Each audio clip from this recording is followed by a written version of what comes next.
Morning दोस्तों, कैसे हैं आप सब।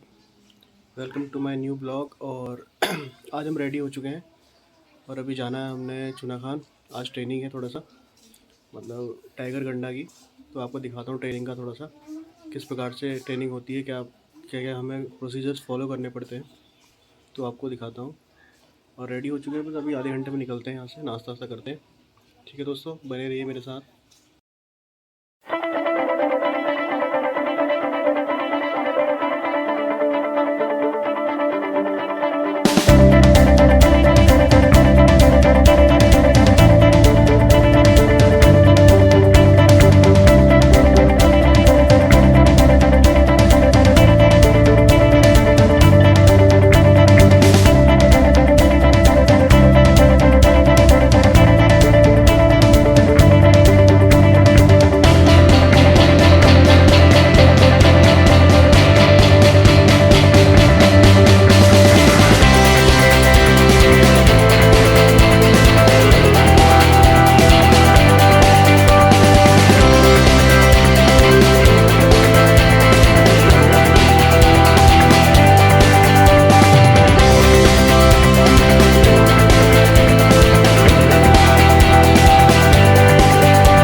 पहुंच चुके हैं चुना खान। आपको दिखाता हूँ थोड़ा चुना खान का छात्रावास और बंगला। फिर अभी तो खैर टाइम है, बाकी आपको दिखाता हूँ कैसा लग रहा है। देखिए दोस्तों, यह है टाइगर, देखिए ये गुलदार।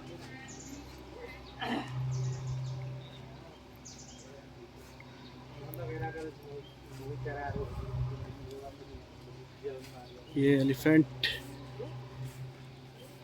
बंदर, इनके बारे में भी देखिए क्या सीन। यह है बाघ और हम। टाइगर की निगाहें जो कितनी खतरनाक है। बाकी ये है अपना छात्रावास, देखिए कभी कोई छोटी मोटी ट्रेनिंग आती है तो यहाँ ठहरते हैं। ये रूम्स है। बाकी ये देखिए, ये कैंपस का एरिया है। वो तो सामने दिख रहा है आपको बंगला है। ये अपना क्लासरूम समझ लीजिए। कभी कोई ट्रेनिंग, छोटी मोटी ट्रेनिंग होती है तो उसकी क्लास यहीं ले जाती है। ये देखिए, ये हमारा किचन है। अभी किचन का दर्शन भी कराता हूँ आपको। बाकी ये है बंगला, देखिए फुलवाड़ी।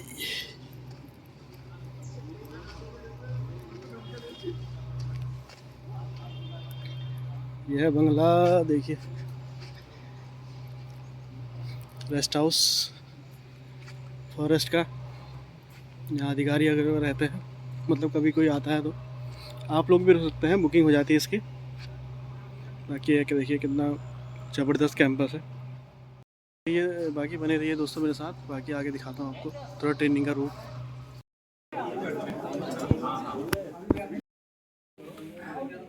जो जब आएगा तो उसे ऐसी इन्फॉर्मेशन है कि भाई वहाँ पर टाइगर्स हैं बहुत ज़्यादा। जैसे कि हम लोगों के पास में इन्फॉर्मेशन होती है कि यार ये हमारे वहाँ गणना हुई, आज हमारे वहाँ इतना टाइगर है, उतने टाइगर हैं।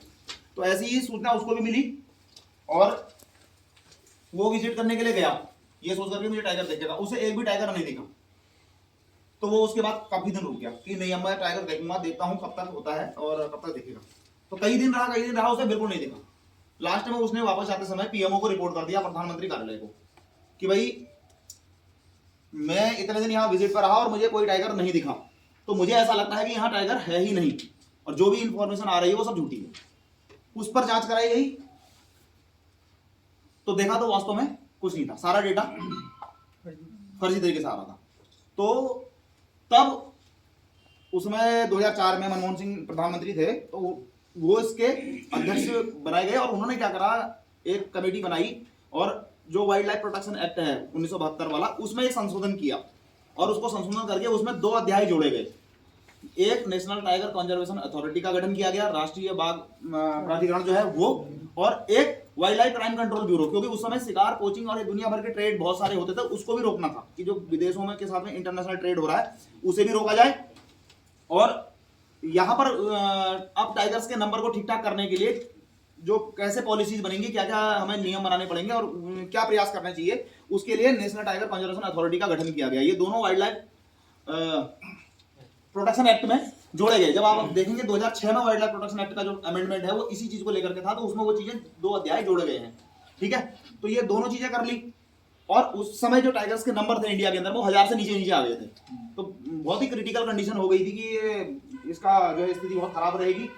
तो उसके बाद एनटीसीए ने कुछ गाइडलाइन बनानी शुरू करी कि भाई इस तरीके से एसओपी बनेगी और इस तरह के नियम बनेंगे जिससे हम इनकी संख्या को बढ़ा सकते हैं और ऐसे कंजर्वेशन के जो एफर्ट हैं वो हम कर सकते हैं। तो ये चीज एनटीसीए ने जब करी तो उसको अब एक टेक्निकल हैंड भी चाहिए था कि यार रिसर्च के पार्ट में क्या होगा। वो तो पॉलिसी मेकर है, जो दिल्ली में बैठे हैं एनटीसीए, तो केवल जो है नियम बना सकती है या गाइडलाइन बना सकती है और उसको सर्कुलेट कर सकती है, उसके दिशा निर्देशन में ही सारा कार्य होगा। लेकिन टेक्निकल जो हमको हेल्प चाहिए थी तो उसके लिए उन्होंने जोड़ा wild life institute of India को, WII को, कि भाई आप बताओ ये होगा कैसे।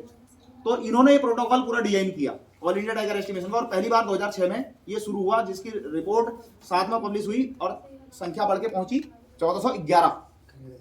फिर से प्रयास हुए एनटीसीए ने, उधर क्या है WCCB जो है wild life crime control bureau, वो इंटरपोल के साथ मिलकर, CBI के साथ मिलकर के इलीगल ट्रेड को रोकने में पूरा प्रयास कर रहा था। इधर उधर से धरपकड़ हुई, बहुत सारे पोचर्स को पकड़ के जेल में डाला गया, उसको उनके नेटवर्क को ब्रेक किया गया।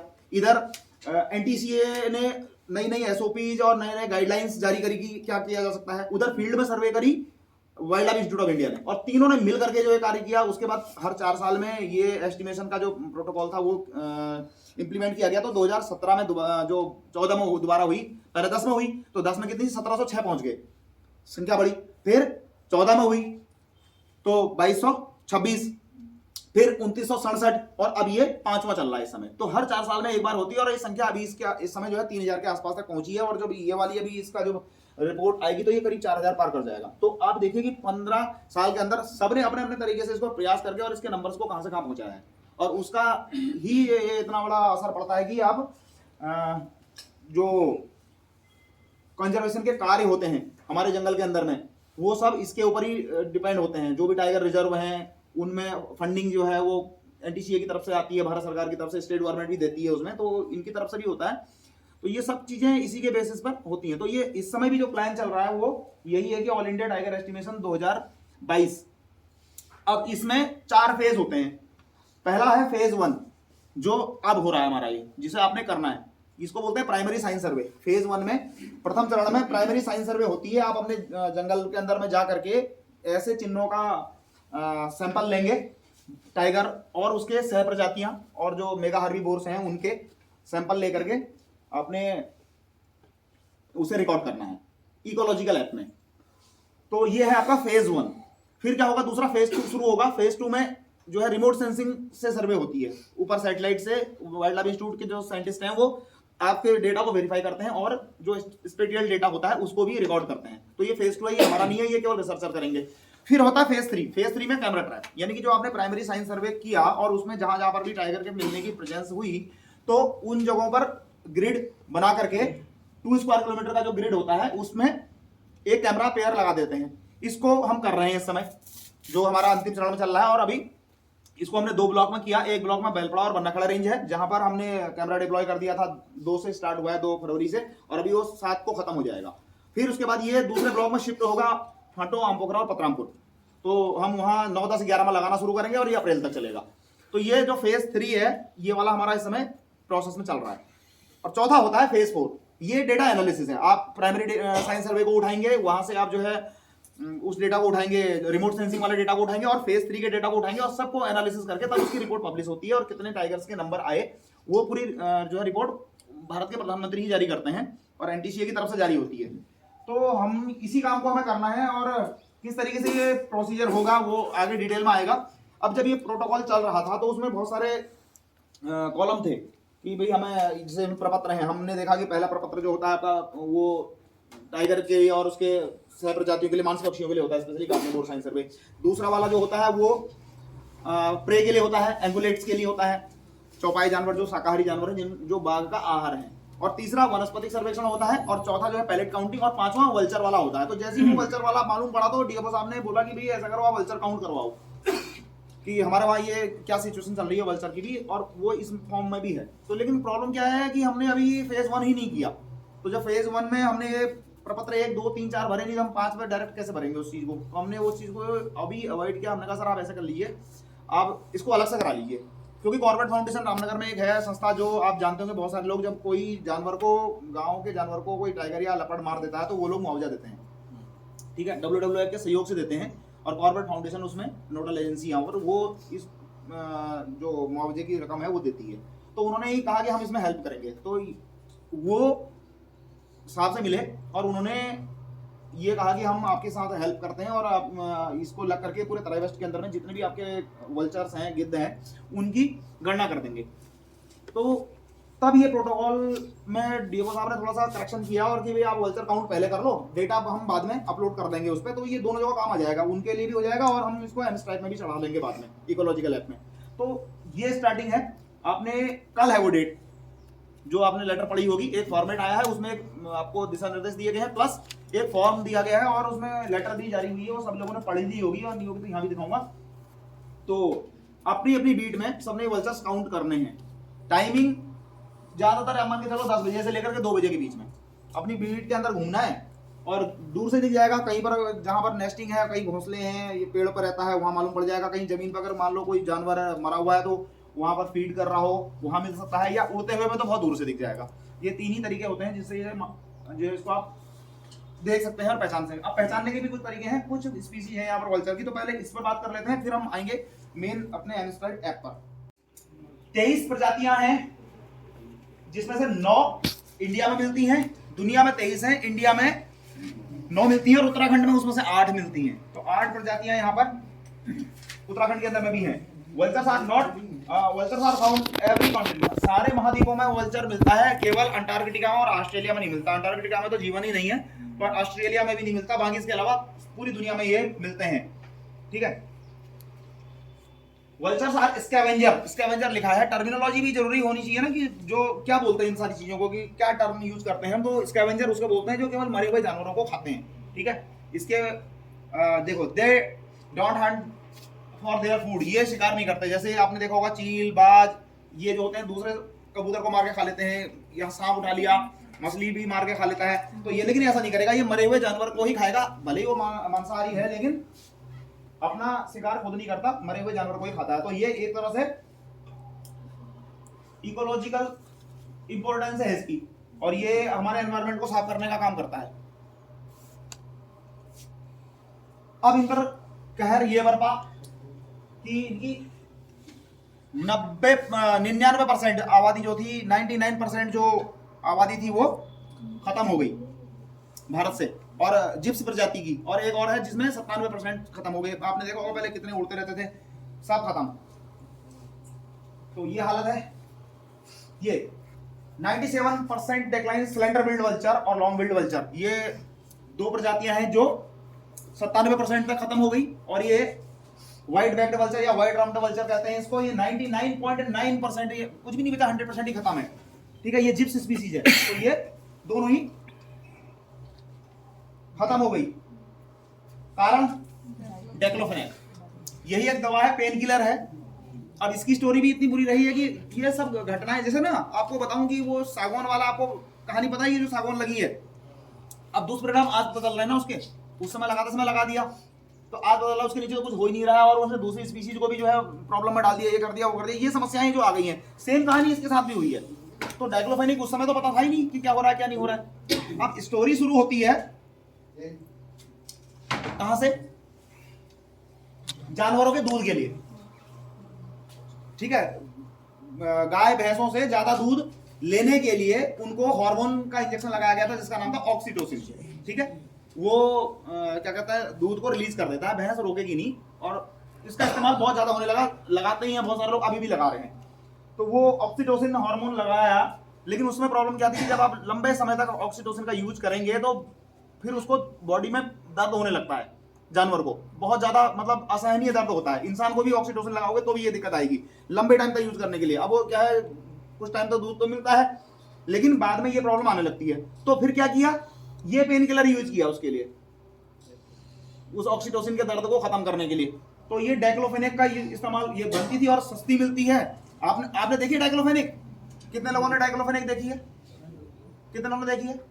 सबने देख रखी है डाइक्लोफेनेक, आपको पता नहीं चल रहा होगा। देखो मैं आपको बता दूं, हरे पत्ते वाली जो टैबलेट होती है, ये इंजेक्शन है, कुछ नहीं है, वो टैबलेट देखी ना हरे पत्ते वाली, आप जाते हो और वो चाय की दुकान पे भी मिल रही है, दर्द निवारक चाय की दुकान पे भी आप कहते हैं ना हरी पन्नी वाली दे दो, तो वही डाइक्लोफेनेक सोडियम है और कुछ नहीं है अलग से। तो सबने देखी हुई है, वही वैसे ये उसका इंजेक्शन है, वो टैबलेट फॉर्म में रहती है।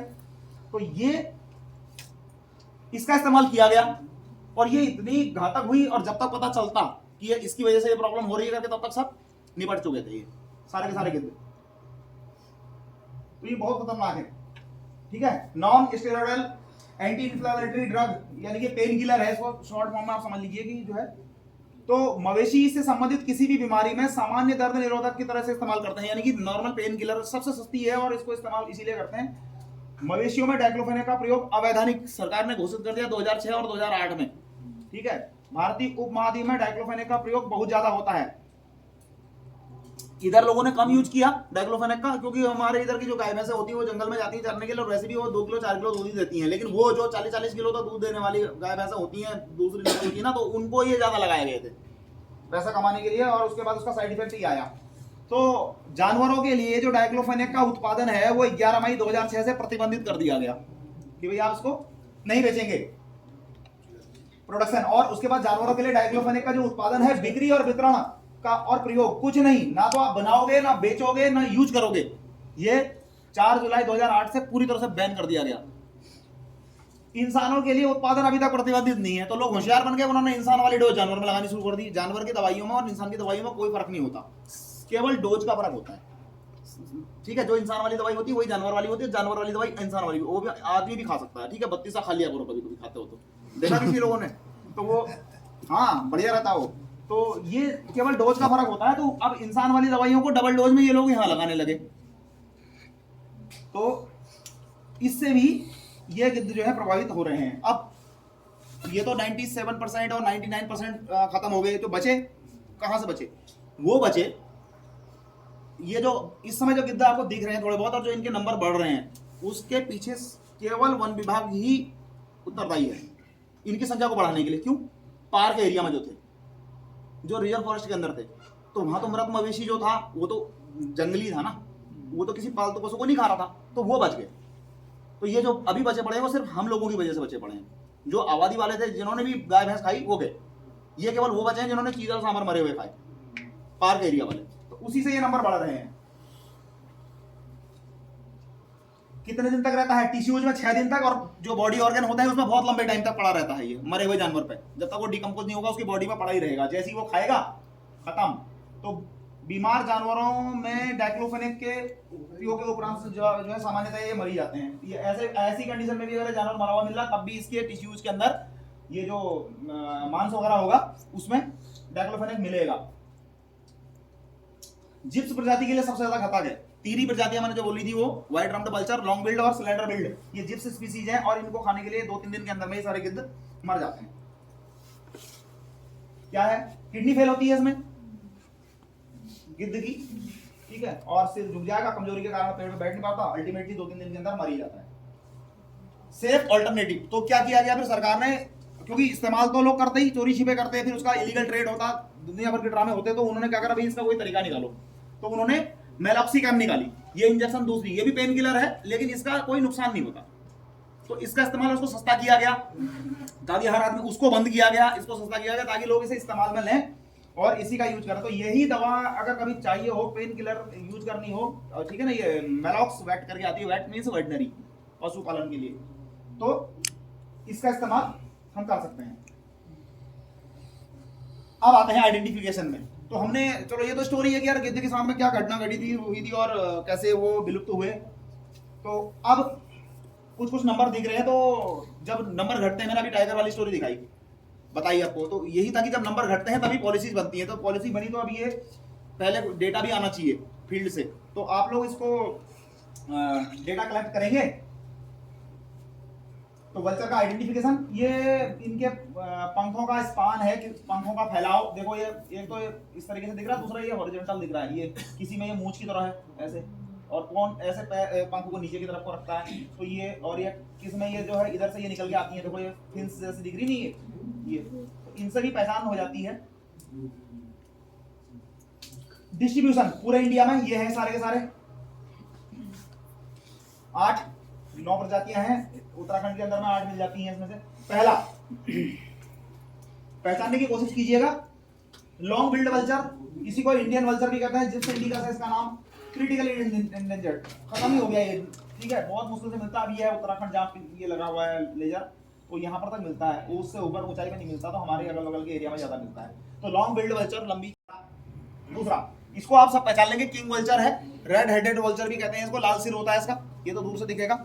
वल्चर को आप जो बाज या चील होती है उससे अलग से डिफरेंशिएट कर सकते हैं, क्योंकि वल्चर के सिर पे जो है बाल नहीं होते, ये पंख भी नहीं होंगे, क्योंकि वो अंदर तक सिर डाल करके मांस खाता है ना मरे हुए जानवर का, तो वो इसीलिए ये इसका सिर ऐसे ही होता है, तो इसको आप आराम से पहचान लेंगे। बाकी चील वगैरह में पूरे के पूरे पर होते हैं, इसमें भी 1-2 स्पीसीज में ऐसा होता है, पर ज्यादातर में ये किंग वल्चर है, इसी को हम रेड हेडेड वल्चर भी कहते हैं, और ये लाल सिर वाला होता है। ज्यादातर ये 2-3 ही मिलेंगे, ग्रुप में भी नहीं मिलते, तो इसको आप आराम से पहचान लेंगे। इसके बाद आता है व्हाइट रम्ड वल्चर या व्हाइट बैक्ड वल्चर, तो ठीक है, यहाँ इसके पीठ में ना सफेद होता है, यहाँ ये वाला हिस्सा पीठ के ऊपर, ठीक है, तो ये आराम से दिख जाएगा आपको, व्हाइट रम्ड वल्चर या व्हाइट बैक्ड वल्चर, ये यहाँ काफी है और बहुत ऊपर तक, यानी ये दिख रहा है अल्मोड़ा के अगल बगल तक में ये पहुंच रहा है यहाँ तक नक्शे में, तो ये वाली एक स्पीसीज है व्हाइट रम्ड वल्चर, ठीक है, सफेद पीठ वाला गिद्ध। बियर्ड वल्चर, ये है दाढ़ी वाला जटायु, ठीक है, जो भिड़ गया था वो रावण से उस समय, तो ये बियर्ड वल्चर देखो, इसमें इसका सिर जो है ना यहाँ पर है, और इसकी दाढ़ी भी है, ये देखो यहाँ पर है दाढ़ी, बीक के बिल्कुल नीचे, तो ये बियर्ड वल्चर या दाढ़ी वाला गिद्ध इसको कहते हैं, और ये इस तरीके से दिखता है। इसके अलावा हिमालयन ग्रिफॉन, ये सबसे ज्यादा मिलता है, कॉमन है, बहुत ज्यादातर आपको यही मिलेगा, ठीक है, हिमालयन ग्रिफॉन ज्यादातर ये क्यों मिलेगा, देखो इसका IUCN स्टेटस देख रहे हैं आप, नियर थ्रेटेंड, यानी कि ये खतरे के नजदीक है, खतरे में नहीं गया अभी, तो जब खतरे में नहीं गया तो बचा भी पड़ा है, तभी दिख भी रहा है, ठीक है। जो क्रिटिकली एंडेंजर्ड है, बिल्कुल अति संकटग्रस्त, तो वो गया, तो ये हिमालयन ग्रिफॉन है। और इसको जब आप देखेंगे तो इसकी पीठ में ऐसे बहुत सारे छींटे जैसे होते हैं, सफेद सफेद, जैसे चीतल के नहीं होते, वैसे इसमें भी छितरे छितरे से ऐसे सफेद सफेद धब्बे, तो और ये देखो, ये हर तरफ आपको ये दिखेगा, ये जो सफेद सफेद पट्टियां सी, ये सब तो आराम से पहचान लेंगे। सिनेरियस वल्चर, ये काला गिद्ध होता है, पूरा का पूरा काला, ठीक है, सिनेरियस वल्चर कहते हैं इसको, ये ऐसा दिखेगा आपको बिल्कुल काला, और ये पूरा बहुत हायर हिमालय तक जा रहा है, तिब्बत तक भी पहुंचा, बहुत ही कॉमन है ये। इजिप्शियन वल्चर, देखो इसे पहचानना भी आसान काम है, इसे इजिप्शियन वल्चर, नाम इनके भले ही उटपटांग जैसे दिख रहे हैं आपको, लेकिन ये ऐसा है नहीं। इजिप्शियन वल्चर देखो, ये इसकी जो चोंच होगी ये आपको ऑरेंज कलर की या पीले कलर की दिखाई देगी आराम से, और ये पूरा सफेद होता है, इतना पंख केवल इधर इधर से काले हैं इसके, बाकी आराम से उड़ते हुए तो बहुत दूर से पहचाना जाएगा। और ये इसकी बीक है, और ये बहुत ही ऊंचाई तक भी जाता है, पूरा उत्तराखंड छाया हुआ है इसमें, ठीक है। ये तो इजिप्शियन वल्चर।